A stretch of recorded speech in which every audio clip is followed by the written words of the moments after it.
बच्चों अभी हम स्टार्ट कर रहे हैं लेक्चर नंबर 4, जिसमें हम डिस्कस करने वाले हैं जो आज का टॉपिक है वो 2 कॉलम कैश बुक, जिसमें बैंक एंड क्या आएगा, आप बोलोगे कैश। तो हम 2 कॉलम मेंटेन करेंगे जिसमें बैंक और कैश अकाउंट आएगा। तो फर्स्ट ऑफ ऑल बच्चों आपको जो ध्यान यहाँ पे ध्यान रखना है वो है, सबसे पहले इंपॉर्टेंट जो है वो बेसिकली आपको है कॉन्ट्रा एंट्री ध्यान में रखनी है। दूसरा पॉइंट आपको ध्यान में रखना है, कॉन्ट्रा एंट्री क्या है वो हमने पहले के लेक्चर में डिटेल में डिस्कस किया हुआ है। अभी मैं इसमें हम सम करेंगे तो आपको ज्यादा समझ में आएगा। दूसरा जो अभी इंपॉर्टेंट पॉइंट है जो हमने डिस्कस नहीं किया, वो अभी बैंक बैलेंस भी होता है और बैंक ओवरड्राफ्ट भी होता है। क्या होता है? Bank balance and bank overdraft. तो आप बोलोगे सर ये क्या होता है? तो बैंक बैलेंस जो होगा, बैंक में हमारे में बैलेंस है, मतलब हमारा बैंक में पैसे पड़े हुए हमें जरूरत है तो हम वापस ले सकते हैं, जिसका ऑलवेज डेबिट बैलेंस होता है। क्या होता है बच्चों? Debit balance. एंड आप बोलोगे सर बैंक में बैंक ओवरड्राफ्ट है, ओवरड्राफ्ट है तो आप बोलोगे सर इसमें क्या होगा? ओवरड्राफ्ट होता है तो बैंक में आपको पेमेंट करना बाकी है तो इसका क्रेडिट बैलेंस होता है, क्रेडिट बैलेंस होगा। ये ध्यान में रखना है बच्चों। दूसरा आपको एक और बता ही देता हूं, ये इंपॉर्टेंट पॉइंट है तो आप लिख ही लो, कैश बैलेंस आपको ध्यान में रखना है, डेबिट बैलेंस ही होता है। Cash balance always debit balance होता है, वो ध्यान में रखना है। तो बच्चों इसके साथ ही हम शुरुआत करते हैं। आपको पहले इंपॉर्टेंट पॉइंट करके लिखना है तो लिख लीजिए, तो आपको प्रॉब्लम नहीं आएगी। तो अभी आपको दिया हुआ है फ्रॉम द, थोड़ा साइड में आ जाते हैं और प्रॉपर देखना शुरू करते हैं। तो आपको दिख रहा होगा from the following information prepare the cash book cash and bank column cash book in the books of Bhagwati traders. तो आप बोलोगे सर भगवती ट्रेडर्स की बात कर रहे हैं, cash book with the bank and cash column of Bhagwati traders for the year for the जुलाई 2015। ये आपको पहले लिख देना है। दूसरा मैं आपको इनका भी थोड़ा आइडिया दे देता हूँ, फॉर्मेट आपको क्लियर है, लेकिन मैंने 2 छोटे छोटे कॉलम बनाए, एक है रिसिप्ट नंबर, एक है लेजर फोलियो। यहाँ पे डेबिट साइड पे, क्रेडिट साइड पे payment number and ledger folio, ये ध्यान में रखना है। बाकी सब कुछ आपको पता है, date, receipt, ledger, cash bank, date, receipt और कैश एंड बैंक, इतना हमें दिया हुआ है। तो बच्चों अभी हम स्टार्ट करते हैं सम में। तो यहाँ दिया हुआ है 2015 जुलाई 1 opening balance of opening cash balance opening bank overdraft दिया हुआ है बच्चों। तो इसका मतलब कैसे करते हैं वो देखते हैं सबसे पहले। तो यहाँ पे शुरू करते हैं सबसे पहले। तो यहाँ पे लिखेंगे सबसे पहले, आप बोलोगे 2015 जुलाई 1, क्या लिखोगे? तो आप बोलोगे to balance BD. Balance BD में आप बोलोगे सर, सबसे पहले आप बोलोगे सर यहाँ पे दिया हुआ है 5000, तो वो लिखा। उसके बाद आप बोलोगे सर बैंक ओवरड्राफ्ट का ओपनिंग बैलेंस दिया है, अभी हमने डिस्कस किया बैंक ओवरड्राफ्ट ऑलवेज क्रेडिट होता है, तो यहाँ पे लिखेंगे 2015 जुलाई 1 बाय बैलेंस बीडी। कितना लिखेंगे? बैंक में 1500 हमें दिया हुआ है तो हम लिख देंगे। तो ये हमारा पहला पॉइंट था। दूसरा पॉइंट है goods of ₹8000 sold to Janaki at 10% discount for cash. सीधा बोल दिया है, कैश से ही ये क्या हो रहा है? पेमेंट हो रहा है। तो आप करोगे सबसे पहले, जानकी ने पेमेंट किया है कैश से, क्या हुआ है? सेल्स हुआ है। ट्रांजेक्शन की इफेक्ट क्या होगी? Cash account debit to sales account, इसकी जनरल एंट्री होगी। तो आप बोलोगे सर पैसे आ रहे हैं तो डेबिट, पैसे जा रहे हैं तो क्रेडिट। पैसे आ रहे हैं, कितने आ रहे हैं? तो आप बोलोगे सर 8000 का 10% कम करके, तो आप बोलोगे 7200, तो कैश में लिखेंगे 7200। यहाँ लिखेंगे सेल्स लिखेंगे। ध्यान में रखना बच्चों, कई जगह बच्चे ऐसे बोलते हैं सर जानकी लिखेंगे तो चलेगा, नहीं चलेगा, मार्क भी कट हो जाएंगे, तो वो भूलना नहीं है, वो गलती नहीं करना है। तो यहाँ पे 3, क्योंकि ये कैश ट्रांजेक्शन है, इसमें सेल्स हुआ है तो सेल्स हुआ है तो सेल्स की ट्रांजेक्शन होती है। नेक्स्ट मंथ में ऐसे लिखा होता है कि नेक्स्ट मंथ में पेमेंट हुआ या पेमेंट रिसीव हुआ या पेमेंट दिया, तो वो नाम लिखा जाता है, वो ध्यान में रखना है। वो छोटे पॉइंट आपको कंसिडर करने बहुत ही इंपॉर्टेंट है। 5th पॉइंट जो आ गया मेन हमारा point, 3000 deposited in bank, bank में डिपॉजिट किया हुआ है। तो आप बोलोगे सर बैंक में डिपॉजिट करते हो तो बैंक बैलेंस बढ़ेगा, बैंक बढ़ेगा तो बैंक अकाउंट डेबिट होगा, और हमारे पास से कैश जाएगा तो कैश अकाउंट क्या होगा, क्रेडिट होगा। क्लियर है बच्चों, ये जनरल एंट्री है, ये तो आपको पता है। तो अभी आपके पास पैसे बैंक में आ रहे हैं, तो बैंक में कितने आ रहे हैं, डिपॉजिट करवाओगे तो डिपॉजिट करोगे तो बैंक में पैसे बढ़ेंगे, कितने बढ़ रहे हैं, तो आप बोलोगे सर 3000 बढ़ रहा है। तो यहाँ पे मैंने बैंक में 3000 लिखे और कैश जा रहा है कितना, 3000। बच्चों ये कॉन्ट्रा एंट्री बोला जाएगा, तो कैसे लिखना है वो देखना। बैंक में लिखा, उसके सामने आप बोलोगे सर लिखो कैश अकाउंट, और यहाँ पे लेजर फोलियो में सी लिख के राउंड कर दो। सेम वे आप बोलोगे सर बाय जाएंगे, यहाँ कैश है तो लिखेंगे बैंक अकाउंट सी, और डेट जो है वो है 5th और यहाँ पे भी 5th। आई होप बच्चों कि ये पॉइंट आपको क्लियर हो रहा है। बहुत शांति से 2 बार देखना सर ने कैसे किया। तो आप बोलोगे सर पहले आपने कैश जा रहा है तो कैश में लिख दिया, बैंक में लिख दिया, बैंक में कैश लिखा और यहाँ पे कैश में बैंक लिखा। इसको लेजर पोस्टिंग भी बोलते हैं, लेकिन आपको अभी तक वो चैप्टर क्लियर नहीं है, तो आपको वो समझना होगा। वो नेक्स्ट सेशन मतलब नेक्स्ट लेक्चर उसका चैप्टर उसका होगा जो हम डिस्कस करेंगे। इसके बाद बच्चों अभी आगे बढ़ते हैं। शांति से इंपॉर्टेंट टिक कर देना, नहीं समझ में आया तो 2 बार देख के आगे जाना, ऐसे मत जाना। 6 point goods of ₹2000 sold to Jinal. Jinal paid the amount immediately by check which is deposited in bank. तो हमने जिनल को गुड्स सोल्ड किया है, पैसे आए हैं, चेक से आए, कितने आए 2000। पैसे आएंगे तो डेबिट साइड पे लिखेंगे, क्या लिखेंगे, तो आप बोलोगे सर सेल्स अकाउंट कितना हो रहा है, तो आप बोलोगे 6 है सर, जो है वो 2000 है वो बैंक में लिखेंगे, कितना लिखेंगे, बैंक में लिखेंगे 2000। यहां तक क्लियर। उसके बाद आप बोलोगे सर 8 में furniture of 2000 purchase and amount paid immediately by cheque. Furniture asset है, परचेज अकाउंट नहीं लिख सकते, फर्नीचर असेट है तो फर्नीचर अकाउंट लिखना पड़ेगा। पैसे आएंगे या जाएंगे, परचेज करोगे तो जाएंगे, जाएंगे तो क्रेडिट साइड पे क्या लिखेंगे, बाय फर्नीचर, कितना लिखेंगे, तो आप बोलोगे 8। और पेमेंट कैसे हुआ है, बाय चेक, तो आप बैंक में लिखोगे 2000। पैसे आएंगे तो डेबिट साइड, जाएंगे तो क्रेडिट साइड, वो ध्यान में रखना है। बाद में आप बोलोगे sir 9 cheque of 3000 receive from Bhargavi which is endorse in favour of Parth. अभी बच्चों ये समझना बहुत ही इंपॉर्टेंट है। ज्यादातर ऐसे ट्रांजेक्शन क्या होते हैं पहले वो समझो। तो आप बोलोगे सर चेक रिसीव हुआ है भार्गवी से, और आप पेमेंट कर रहे हो, वापस दे रहे हो पार्थ को। तो ये जो ट्रांजेक्शन है वो एंडोर्समेंट का है, कि यहाँ से सपोज मुझे मिस्टर एक्स से पैसे मिले, मैंने एक्स से पैसे जो मिले हैं वो चेक मिला है, मैंने सीधा मिस्टर वाई को दे दिया है, तो वो जनरल प्रॉपर में लिखा जाएगा। आपको नोट करके यहाँ लिख देना है जनरल प्रॉपर में। और कई जगह ऐसे भी लिख देते, पहले आएंगे तो डेबिट साइड पे लिखेंगे और यहाँ पे क्रेडिट साइड पे लिखेंगे, तो दोनों अमाउंट टैली हो जाएंगी। चेक जब आएगा भार्गवी से तो कई लोग ऐसे लिखते हैं, यहाँ पे भार्गवी लिख देंगे, और चेक जब जाएगा मतलब जा रहा है पार्थ को पेमेंट हो रहा है तो क्रेडिट साइड पे लिख देंगे। ऐसे भी कर सकते हैं, या आप सीधा लिख दो कि जनरल प्रॉपर में होगा तो भी चलेगा। आई होप बच्चों की ये पॉइंट समझ में आ रहा है। समझ लो एक बार फिर से एग्जांपल दे रहा हूँ। मिस्टर एक्स से हमें पैसे मिले, चेक मिला, मैंने वो चेक संभाल के रखा, वही चेक सेम अमाउंट का चेक मिस्टर वाई को सीधा दे दिया।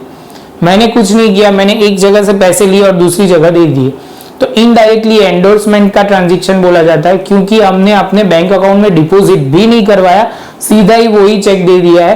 तो आप बोलोगे सर ये जो होगा जनरल प्रॉपर में लिखेंगे, लेकिन कई जगह पे ऐसे लिखते हैं तो आपको वो क्लियर होना चाहिए कि भार्गवी से पहले मिल रहे हैं तो डेबिट साइड बैंक में लिखेंगे, पार्थ को पेमेंट कर रहे हैं तो क्रेडिट साइड पे लिखेंगे, क्योंकि पहले भार्गवी से पैसे आ रहे हैं तो डेबिट साइड, जा रहे हैं पार्थ की वजह मतलब पार्थ को दिए इसलिए जा रहे हैं तो क्रेडिट साइड। आई होप कि ये क्लियर हो जाएगा, लेकिन आप जनरल प्रॉपर वाला लिखोगे वो ज्यादा प्रॉपर है। आगे चलते हैं बच्चों।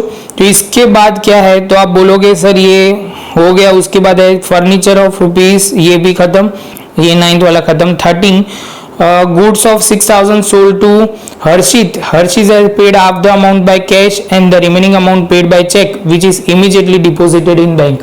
तो आप बोलोगे सर अभी देखो हर्षित ने क्या किया है, तो हर्षित सोल्ड किया है, सेल किया हुआ है, तो आप बोलोगे सर हर्षित ने आपको सोल्ड कितना किया है, 6000 सेल किया है। तो आप बोलोगे सर सबसे पहले हम स्टार्ट करते, सेल करोगे तो पैसे आएंगे, आप बोलोगे तो यहाँ लिखेंगे हर्षित अकाउंट।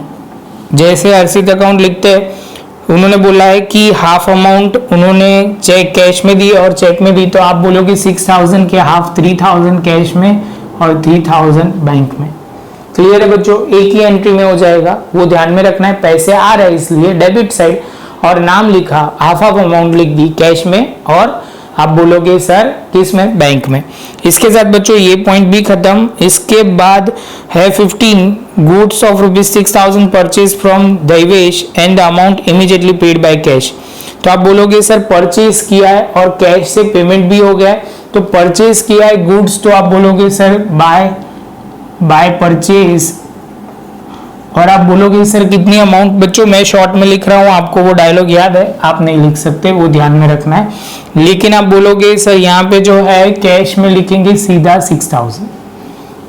जैसे ये पॉइंट कंप्लीट होता है उसके बाद है 18 salary of 1000 and brokerage of 500 paid by cash.